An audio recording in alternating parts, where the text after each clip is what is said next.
Hi all, welcome to our YouTube channel Testwin.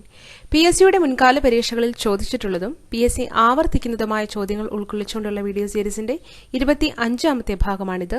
ഓരോ വീഡിയോയിലും 25 ചോദ്യങ്ങൾ വീതമാണ് നമ്മൾ ഡിസ്കസ് ചെയ്യുന്നത്. നോക്കാം ഇന്നത്തെ ചോദ്യങ്ങൾ. അഡ്വക്കേറ്റ് ജനറലിനെ നിയമിക്കുന്നത് ആര്? ഗവർണർ. അപ്പോൾ അഡ്വക്കേറ്റ് ജനറലിനെ, അതായത് ഒരു സംസ്ഥാനത്തെ ഏറ്റവും ഉയർന്ന നിയമ ഓഫീസറാണ് അഡ്വക്കേറ്റ് ജനറൽ എന്നത്. അദ്ദേഹത്തെ നിയമിക്കുന്നത്, അദ്ദേഹത്തെ അപ്പോയിന്റ് ചെയ്യുന്നത് ഗവർണറാണ്. അടുത്ത ചോദ്യം നോക്കാം. മണി ബില്ലിനെ കുറിച്ച് പ്രതിപാദിക്കുന്നത് ഏത് ആർട്ടിക്കിൾ ആണ്? ആർട്ടിക്കിൾ 110. അപ്പോൾ മണി ബില്ലിനെ കുറിച്ച് പ്രതിപാദിക്കുന്ന ആർട്ടിക്കിൾ ആണ് ആർട്ടിക്കിൾ 110. ഇതോടൊപ്പം തന്നെ ഓർത്തിരിക്കാം, ബഡ്ജറ്റിനെ കുറിച്ച് പ്രതിപാദിക്കുന്ന ആർട്ടിക്കിളാണ് ആർട്ടിക്കിൾ 112. അപ്പോൾ മണി ബില്ലിനെ കുറിച്ച് പ്രതിപാദിക്കുന്ന ആർട്ടിക്കിൾ 110, ബഡ്ജറ്റിനെ കുറിച്ച് പ്രതിപാദിക്കുന്ന ആർട്ടിക്കിൾ 112. അടുത്ത ചോദ്യം. ടേബിൾ ഓഫ് പ്രസിഡൻസ് പ്രകാരം സംസ്ഥാനത്ത് ഏറ്റവും ഉയർന്ന പദവിയുള്ളത് ആർക്കാണ്? ഗവർണർ. അപ്പോൾ ടേബിൾ ഓഫ് പ്രസിഡൻസ് പ്രകാരം ഒരു സംസ്ഥാനത്തെ ഏറ്റവും ഉയർന്ന പദവി ഉള്ളത് ഗവർണർക്കാണ്. അടുത്ത ചോദ്യം നോക്കാം. രാജ്യസഭാ ചെയർമാനായ ന്യായാധിപൻ എം ഹിദയത്തുള്ള. അപ്പോൾ രാജ്യസഭയുടെ ചെയർമാനായിട്ടുള്ള ന്യായാധിപൻ എന്ന് പറയുന്നത് എം ഹിദയത്തുള്ളയാണ്. അടുത്ത ചോദ്യം. ദേശീയ അടിയന്തരാവസ്ഥ പ്രഖ്യാപിക്കുന്ന ഭരണഘടനാ വകുപ്പ്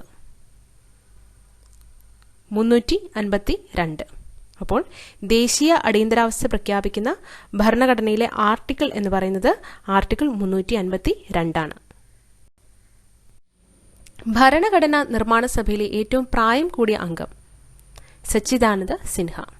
അപ്പോൾ ഭരണഘടനാ നിർമ്മാണ സമിതി, ഇന്ത്യൻ കോൺസ്റ്റിറ്റ്യൂവന്റ് അസംബ്ലിയിലെ ഏറ്റവും പ്രായം കൂടിയ അംഗമാണ് സച്ചിദാനന്ദ സിൻഹ. അതുപോലെ ഓർത്തിരിക്കുക, ഇദ്ദേഹം തന്നെയാണ് കോൺസ്റ്റിറ്റ്യൂവന്റ് അസംബ്ലിയിലെ ആദ്യത്തെ ടെമ്പററി ചെയർമാൻ. ആ ചോദ്യം ചോദിക്കാറുള്ളതാണ്. ഭരണഘടനാ നിർമ്മാണ സഭയിലെ ആദ്യത്തെ ടെമ്പററി ആയിട്ടുള്ള ചെയർമാൻ ആരാണ് എന്നുള്ളത്, അതും ഡോക്ടർ സച്ചിദാനന്ദ സിൻഹ തന്നെയാണ് എന്നത് ഓർത്തിരിക്കുക. അടുത്ത ചോദ്യം നോക്കാം. രാഷ്ട്രപതി സ്ഥാനത്തേക്ക് വീണ്ടും തിരഞ്ഞെടുക്കപ്പെട്ട ഏക വ്യക്തി ഡോക്ടർ രാജേന്ദ്ര പ്രസാദ്. അപ്പോൾ ഡോക്ടർ രാജേന്ദ്ര പ്രസാദ് ആണ് രാഷ്ട്രപതി സ്ഥാനത്തേക്ക് വീണ്ടും തിരഞ്ഞെടുക്കപ്പെട്ട ഏക വ്യക്തി. അതായത് 2 ടൈം പ്രസിഡന്റ് ആയിരുന്ന ഒരേ ഒരു വ്യക്തിയാണ് ഡോക്ടർ രാജേന്ദ്ര പ്രസാദ് എന്ന് ഓർത്തിരിക്കുക. അടുത്ത ചോദ്യം നോക്കാം. ശക്തിയേറിയ ബ്രേക്ക് ഉള്ളതും എഞ്ചിൻ ഇല്ലാത്തതുമായ യന്ത്രം എന്ന് എന്തിനെക്കുറിച്ചാണ് ജവഹർലാൽ നെഹ്റു പറഞ്ഞത്? ഉത്തരം 1935 ഗവൺമെന്റ് ഓഫ് ഇന്ത്യ ആക്ട്. അപ്പോൾ ഓർത്തിരിക്കുക, 1935 ഗവൺമെന്റ് ഓഫ് ഇന്ത്യനെയാണ് ശക്തിയേറിയ ബ്രേക്കുള്ളതും എഞ്ചിൻ ഇല്ലാത്തതുമായ യന്ത്രം എന്ന് ജവഹർലാൽ നെഹ്റു വിശേഷിപ്പിച്ചത്. അടുത്ത ചോദ്യം നോക്കാം. പഞ്ചതന്ത്രം എന്ന നോവലിന്റെ കർത്താവ് വിഷ്ണു ശർമ്മ.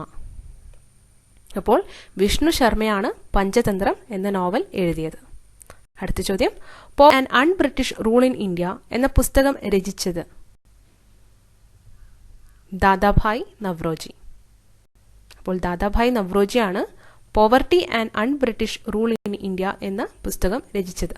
ഈ പുസ്തകത്തിലാണ് അദ്ദേഹം ഡ്രെയിൻ തിയറിയെക്കുറിച്ച്, ചോർച്ചാ സിദ്ധാന്തത്തെക്കുറിച്ചൊക്കെ പറഞ്ഞിട്ടുള്ളത്. ചോർച്ചാ സിദ്ധാന്തത്തിന്റെ ഉപജ്ഞാതാവ് ആര് എന്ന് ചോദിച്ചു കണ്ടിട്ടുണ്ട്. അതും ദാദാഭായ് നവറോജിയാണെന്ന് ഓർത്തിരിക്കുക. ഒപ്പം ഓർത്തിരിക്കുക, ഫാദർ ഓഫ് ഇന്ത്യൻ എക്കണോമിക്സ് എന്നതും ഡോക്ടർ ദാദാഭായ് നവറോജിയാണ്. അടുത്ത ചോദ്യം നോക്കാം. ഇന്ത്യയുടെ ആദ്യത്തെ ആക്ടിംഗ് പ്രസിഡന്റ് വി ഗിരി. അപ്പോൾ ഇന്ത്യയുടെ ആദ്യത്തെ ആക്ടിംഗ് പ്രസിഡന്റ് ആണ് വി ഗിരി. അതുപോലെ ഓർത്തിരിക്കുക, അദ്ദേഹം ആയിരുന്നു കേരളത്തിന്റെ ഗവർണർ ആയതിനു ശേഷം ഇന്ത്യൻ പ്രസിഡന്റ് ആയ വ്യക്തി. അപ്പോൾ കേരളത്തിന്റെ ഗവർണർ ആയതിനു ശേഷം ഇന്ത്യൻ പ്രസിഡന്റ് ആയ വ്യക്തി ആരാണ് എന്ന് ചോദിച്ചാൽ ഉത്തരം വി ഗിരിയാണെന്ന് ഓർത്തിരിക്കുക. ഒപ്പം ഇന്ത്യയുടെ ആദ്യത്തെ ആക്ടിംഗ് പ്രസിഡന്റ് കൂടിയാണ് വി ഗിരി.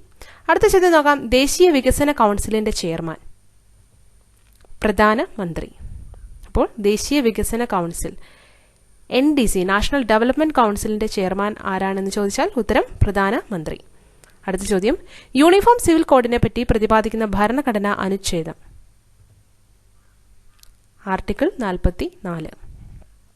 അപ്പോൾ യൂണിഫോം സിവിൽ കോഡിനെ പറ്റി പ്രതിപാദിക്കുന്നത് ഭരണഘടനയിലെ 44ാമത്തെ ആർട്ടിക്കിൾ ആണ് എന്ന് ഓർത്തിരിക്കുക. ഇതിനോടൊപ്പം തന്നെ ചോദിച്ചുകൊണ്ടുള്ള മറ്റൊരു ചോദ്യമാണ്, യൂണിഫോം സിവിൽ കോഡ് നിലനിൽക്കുന്ന സംസ്ഥാനം ഏത്? ഇന്ത്യയിൽ യൂണിഫോം സിവിൽ കോഡ് നിലവിൽ നിലനിൽക്കുന്ന സംസ്ഥാനം ഏതെന്ന് ചോദിച്ചു കണ്ടിട്ടുണ്ട്. അതിനുത്തരം ഗോവ ആണ് എന്നതുകൂടി ഓർത്തിരിക്കുക. ഗോവയിലാണ് നിലവിൽ യൂണിഫോം സിവിൽ കോഡ് നിലനിൽക്കുന്നത്. അടുത്ത ചോദ്യം, എതിരില്ലാതെ തിരഞ്ഞെടുക്കപ്പെട്ട ആദ്യത്തെ രാഷ്ട്രപതി നീലം സഞ്ജീവ് റെഡ്ഡി. അപ്പോൾ നീലം സഞ്ജീവ് റെഡ്ഡിയാണ് എതിരില്ലാതെ തിരഞ്ഞെടുക്കപ്പെട്ട ഇന്ത്യയിലെ ആദ്യത്തെ രാഷ്ട്രപതി. ഒപ്പം ഓർത്തിരിക്കുക, ഇദ്ദേഹം തന്നെയാണ് ഇന്ത്യയിലെ ഏറ്റവും പ്രായം കുറഞ്ഞത് യങ്ങസ്റ്റ് പ്രസിഡന്റ് ഓഫ് ഇന്ത്യ എന്ന് അറിയപ്പെടുന്നത്. അപ്പോൾ ഇന്ത്യയിലെ ഏറ്റവും പ്രായം കുറഞ്ഞ രാഷ്ട്രപതി കൂടിയാണ് നീലം സഞ്ജീവ് റെഡ്ഡി. അടുത്ത ചോദ്യം, ഭരണഘടനയുടെ ആമുഖം ഇതുവരെ എത്ര പ്രാവശ്യം ഭേദഗതി ചെയ്തിട്ടുണ്ട്? 1. അപ്പോൾ ഭരണഘടനയുടെ ആമുഖം പ്രിയാമ്പിൾ ഇതുവരെ ഒരു തവണയാണ് ഭേദഗതി ചെയ്തിട്ടുള്ളത്. അത് 42ാമത്തെ ഭേദഗതിയാണ് 1976. ഒപ്പം ഓർത്തിരിക്കുക, ഈ ഭേദഗതിയോട് കൂടിയിട്ടാണ് പ്രിയാമ്പിളിൽ സോഷ്യലിസ്റ്റ്, സെക്യുലർ, ഇൻ്റഗ്രിറ്റി ഈ 3 വാക്കുകൾ കൂട്ടിച്ചേർക്കുന്നത്. അപ്പോൾ ഭരണഘടനയുടെ ആമുഖം ഇതുവരെ ഒരു തവണയാണ് ഭേദഗതി ചെയ്തിട്ടുള്ളത്. 42ാമത്തെ ഭേദഗതിയാണ് 1976. അതിനോടനുബന്ധിച്ച് സോഷ്യലിസ്റ്റ്, സെക്യുലർ, ഇൻ്റഗ്രിറ്റി എന്നീ 3 വാക്കുകൾ പ്രിയാമ്പിളിൽ ഇന്ത്യൻ ഭരണഘടനയുടെ ആമുഖത്തിൽ കൂട്ടിച്ചേർക്കുകയുണ്ടായി. ഇന്ത്യ സ്വാതന്ത്ര്യത്തിന്റെ സുവർണ ജൂബിലി ആഘോഷിച്ചപ്പോൾ പ്രസിഡന്റ് KR നാരായണൻ. അപ്പോൾ ഇന്ത്യ സ്വാതന്ത്ര്യത്തിന്റെ സുവർണ ജൂബിലി ആഘോഷിച്ച അവസരത്തിൽ ഇന്ത്യൻ പ്രസിഡന്റ് ആയിരുന്നത് KR നാരായണനായിരുന്നു. ഭരണഘടനയുടെ 7ാം ഭേദഗതി പ്രകാരം ആദ്യമായി സംസ്ഥാന പുനഃസംഘടന നടന്ന വർഷം 1956. അപ്പോൾ ഭരണഘടനയുടെ 7ാം ഭേദഗതി പ്രകാരം ആദ്യമായി സംസ്ഥാന പുനഃസംഘടന സ്റ്റേറ്റ്സ് റീഓർഗനൈസേഷൻ നടന്നത് 1956. അടുത്ത ചോദ്യം, പൊതുമാപ്പ് കൊടുക്കാൻ രാഷ്ട്രപതിക്ക് അധികാരം നൽകുന്നത്? ആർട്ടിക്കിൾ 72. ആർട്ടിക്കിൾ 72 പ്രകാരമാണ് രാഷ്ട്രപതിക്ക് പൊതുമാപ്പ് കൊടുക്കാനായിട്ട് സാധിക്കുന്നത്. രാഷ്ട്രപതി സ്ഥാനം ഒഴിവു വന്നാൽ ഉപരാഷ്ട്രപതിക്ക് ആ പദവി എത്ര കാലം അലങ്കരിക്കാം? 6 മാസം. രാഷ്ട്രപതി സ്ഥാനം ഒഴിവു വന്നാൽ ഉപരാഷ്ട്രപതിക്ക് ആ പദവിയിൽ 6 മാസത്തോളം തുടരാനായിട്ട് സാധിക്കും. അതിനുള്ളിൽ പുതിയ രാഷ്ട്രപതിയെ തിരഞ്ഞെടുക്കണം. അടുത്ത ചോദ്യം നോക്കാം. അന്താരാഷ്ട്ര ന്യായ കോടതിയിലെ ജഡ്ജിയുടെ കാലാവധി എത്ര വർഷം? 9. അപ്പോൾ ഇന്റർനാഷണൽ കോർട്ട് ഓഫ് ജസ്റ്റിസ് ആണ് അന്താരാഷ്ട്ര ന്യായ കോടതി. അവിടുത്തെ ജഡ്ജിയുടെ കാലാവധി എന്ന് പറയുന്നത് 9 വർഷമാണ്. ഒപ്പം ഓർത്തിരിക്കുക, ഇന്റർനാഷണൽ കോർട്ട് ഓഫ് ജസ്റ്റിസിന്റെ ആസ്ഥാനം എന്ന് പറയുന്നത് നെതർലൻഡ്സിലെ ഹേഗ് ആണ്. ഭരണഘടനയുടെ താക്കോൽ എന്നറിയപ്പെടുന്നത്? ആമുഖം. അപ്പോൾ ഭരണഘടനയുടെ താക്കോൽ എന്നറിയപ്പെടുന്നത് ഭരണഘടനയുടെ ആമുഖമാണ്. ആരാണ് ഇങ്ങനെ വിശേഷിപ്പിച്ചത് എന്ന് ചോദിക്കാറുണ്ട്. അതിൻ്റെ ഉത്തരം ഏണസ്റ്റ് ബർക്കറാണ്. അപ്പോൾ ഭരണഘടനയുടെ താക്കോൽ എന്ന് ഭരണഘടനയുടെ ആമുഖത്തെ വിശേഷിപ്പിച്ചത് ഏണസ്റ്റ് ബർക്കർ. അടുത്ത ചോദ്യം, കവിരാജൻ എന്നറിയപ്പെട്ട ഇന്ത്യൻ ചക്രവർത്തി? സമുദ്രഗുപ്തൻ. പാർലമെന്റ് സമ്മേളിക്കാത്തപ്പോൾ പ്രസിഡന്റ് പുറപ്പെടുവിക്കുന്ന ഉത്തരവ്? ഓർഡിനൻസ്. അപ്പോൾ പാർലമെന്റ് സമ്മേളിക്കാത്ത അവസരത്തിൽ പ്രസിഡന്റ് പുറപ്പെടുവിക്കുന്ന ഉത്തരവാണ് ഓർഡിനൻസ്. ഇത് ഏത് ആർട്ടിക്കിൾ പ്രകാരമാണെന്ന് ചോദിക്കാറുണ്ട്. അവിടെ ഓർത്തിരിക്കുക, ആർട്ടിക്കിൾ 123 ആണ് ഓർഡിനൻസിനെ കുറിച്ച് പ്രതിപാദിക്കുന്നത്. അടുത്ത ചോദ്യം, ഇന്ത്യൻ ഭരണഘടനയിലെ എത്രാമത്തെ പട്ടികയിലാണ് കൂറുമാറ്റ നിരോധന നിയമം ഉൾപ്പെടുത്തിയിരിക്കുന്നത്? 10. അപ്പോൾ ഇന്ത്യൻ ഭരണഘടനയിലെ 10ാമത്തെ പട്ടികയിലാണ് കൂറുമാറ്റ നിരോധന നിയമം, ആന്റി ഡിഫെക്ഷൻ ലോ കുറിച്ച് പറയുന്നത്. അടുത്ത ചോദ്യം, നിയമത്തിന് മുന്നിൽ എല്ലാവർക്കും തുല്യത ഉറപ്പുവരുത്തുന്ന ഭരണഘടനാ അനുച്ഛേദം? ആർട്ടിക്കിൾ 14. അപ്പോൾ നിയമത്തിന് മുന്നിൽ എല്ലാവർക്കും തുല്യത ഉറപ്പുവരുത്തുന്ന ഭരണഘടനാ അനുച്ഛേദമാണ് ആർട്ടിക്കിൾ 14. അപ്പോൾ ഇവിടെ ഒരു കാര്യം സൂചിപ്പിക്കുന്നത്, നമ്മുടെ PSCയുടെ മുൻകാല ചോദ്യങ്ങൾ നോക്കുകയാണെങ്കിൽ അതിൽ അനുച്ഛേദം എന്നതിന് പകരം വകുപ്പ് എന്നതും കാണാറുണ്ട്. അത് നമ്മുടെ ക്വസ്റ്റ്യൻ പേപ്പറിൽ തന്നെ ചില അവസരത്തിൽ കണ്ടിട്ടുണ്ട്. പഴയ ചോദ്യങ്ങൾ നമ്മൾ നോക്കുമ്പോൾ അതിൽ ഇത് പ്രതിപാദിക്കുന്ന വകുപ്പ് ഏത് എന്ന് ചോദിച്ചും കണ്ടിട്ടുണ്ട്. പക്ഷെ ശരിക്കും ഭരണഘടനയിലെ ആർട്ടിക്കിളിനെ വകുപ്പ് എന്ന് പറയില്ല എന്നാണ്, നമ്മൾ അനുച്ഛേദം എന്ന് തന്നെയാണ് പറയുക. നിയമ കാര്യങ്ങളെക്കുറിച്ചൊരു നിയമത്തിലേക്ക് കടക്കുമ്പോഴാണ് വകുപ്പ് എന്ന് പറയുന്നത് എന്നതിനെക്കുറിച്ച് കണ്ടു.